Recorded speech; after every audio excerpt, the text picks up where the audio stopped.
कहानी बड़ी सीख। एक बार की बात है, भारत के एक छोटे से गांव में एक किसान रहता था। एक दिन जब वह अपने खेतों में काम कर रहा था, तभी वह एक सांप से टकरा गया, जो घायल था और चलने में असमर्थ था। सांप के लिए दया महसूस करते हुए किसान ने इसे घर ले जाने का फैसला किया, क्योंकि उसे लगा कि सांप के स्वास्थ्य ठीक नहीं है, इसलिए इसे ठीक से देखभाल करना सही रहेगा जब तक वह पूरी तरह से ठीक नहीं हो जाता। उसने सांप की देखभाल की, उसे खाना खिलाया और उसके घाव की देखभाल की।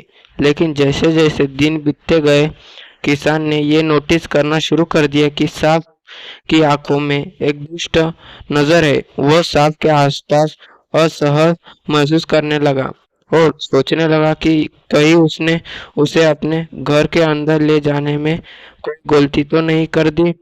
एक दिन जब किसान सो रहा था, सांप उसके ऊपर वार करने के लिए तैयार हो गया।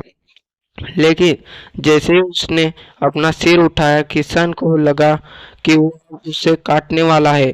अब उस किसान ने उसे गर्दन से पकड़ लिया और अपने घर से बाहर फेंक दिया। जैसे ही सांप रेंगता हुआ दूर चला गया, किसान की ओर मुड़ा और बोला, मैं सांप हो सकता हूँ, लेकिन मैं क्रूरदत्त नहीं हूँ।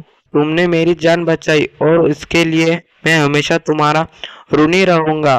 किसान को एहसास हुआ कि सांप के रूप के आधार पर उसका अनुमान लगाना गलत था। उन्होंने सीखा कि दयालुता के छोटे छोटे कार्य का भी बड़ा प्रभाव हो सकता है, और यह कि हमें हमेशा दूसरों के साथ करुणा और सम्मान के साथ व्यवहार करना चाहिए, चाहे वो हो या वे कैसे दिखते हो।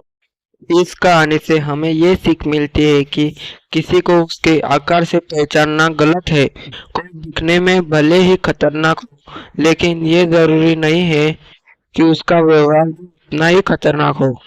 कहानी पसंद आई हो तो लाइक और शेयर कर दीजिए। धन्यवाद।